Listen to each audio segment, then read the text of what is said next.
गिरफ्तारी हो गई है, ऐसे में सुनवाई का कोई औचित्य नहीं रहता और याचिका का निपटारा किया जा रहा है। देखिए ये एप्रीहेंशन हमारे को सर कोर्ट में आदेश जब दिया जा रहा था तब additional public prosecutor Atul Srivastava VC से जुड़े और बताया कि विजय कुमार गिरफ्तार हो गए हैं, जिसके बाद देखिए ये एप्रीहेंशन हमारे को डे वन से था। हमने उस टाइम पे भी ड्यूरिंग आर्गुमेंट भी ये कहा कि पुलिस क्योंकि दबाव में काम कर रही है। हम लोगों ने यहाँ पर जब बेल एप्लीकेशन लगाई तो सरकारी वकील ने अपना पक्ष रखते हुए ये माना कि अभी तक अरेस्ट हुए हैं कि नहीं हुए हमारे को नहीं मालूम है।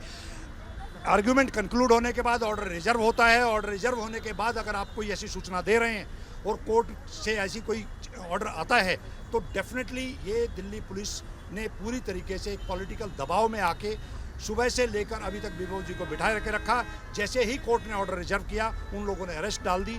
तो ये अपने आप में ये तय साबित करता है कि इसके पीछे कोई ना कोई बड़ी साजिश है। सर कोर्ट ने कहा है कि याचिका ही पूरी तरीके से निष्प्रभावी हो गई है, अब जबकि विभो कुमार स्वाभाविक है। अगर मान लो आप किसी एप्लीकेंट की एप्लीकेशन मूव करते हैं कि मेरे को अग्रिम जमानत दी जाए और उससे पहले या उसके ऑर्डर आने से पहले ये सूचना पुलिस की तरफ से आती है कि हमने अरेस्ट कर लिया है, तो स्वाभाविक तौर पे अब अरेस्ट के बाद की जो एप्लीकेशन है वो लाई करेंगे। ये इन्फेक्शस हो आज ही जाएगी। पेश किया जाएगा विभो कुमार को? ये तो दिल्ली पुलिस बताएगी। दिल्ली पुलिस ने अभी कोर्ट में नहीं बताया था।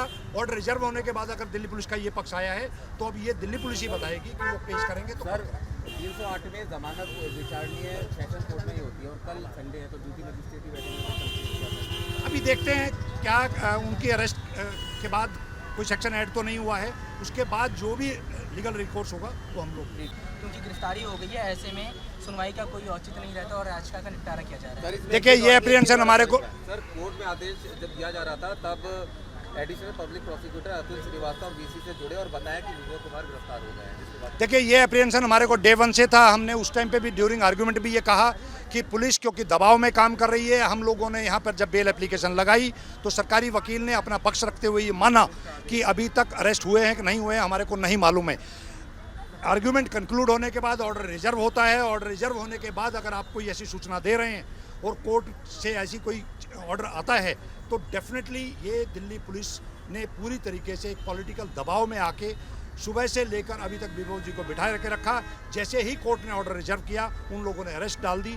तो ये अपने आप में ये तय साबित करता है कि इसके पीछे कोई ना कोई बड़ी साजिश है। सर कोर्ट ने कहा है कि याचिका ही पूरी तरीके से निष्प्रभावी हो गई है, अब जबकि विभो कुमार स्वाभाविक है। अगर मान लो आप किसी एप्लीकेंट की एप्लीकेशन मूव करते हैं कि मेरे को अग्रिम जमानत दी जाए और उससे पहले या उसके ऑर्डर आने से पहले ये सूचना पुलिस की तरफ से आती है कि हमने अरेस्ट कर लिया है, तो स्वाभाविक तौर पे अब अरेस्ट के बाद की जो एप्लीकेशन है वो लाई करेंगे। ये इन्फेक्शस हो आज जाएगी। ही पेश किया जाएगा विभो कुमार को? ये तो दिल्ली पुलिस बताएगी। दिल्ली पुलिस ने अभी कोर्ट में नहीं बताया था। ऑर्डर रिजर्व होने के बाद अगर दिल्ली पुलिस का ये पक्ष आया है तो अब ये दिल्ली पुलिस ही बताएगी कि वो पेश करेंगे। तो सर 308 में जमानत विचारणीय सेशन कोर्ट में ही होती है और कल संडे है तो ड्यूटी मजिस्ट्रेट बैठेंगे। अभी देखते हैं क्या उनकी अरेस्ट के बाद कोई सेक्शन ऐड तो नहीं हुआ है। उसके बाद जो भी लीगल रिकोर्स होगा वो हम लोग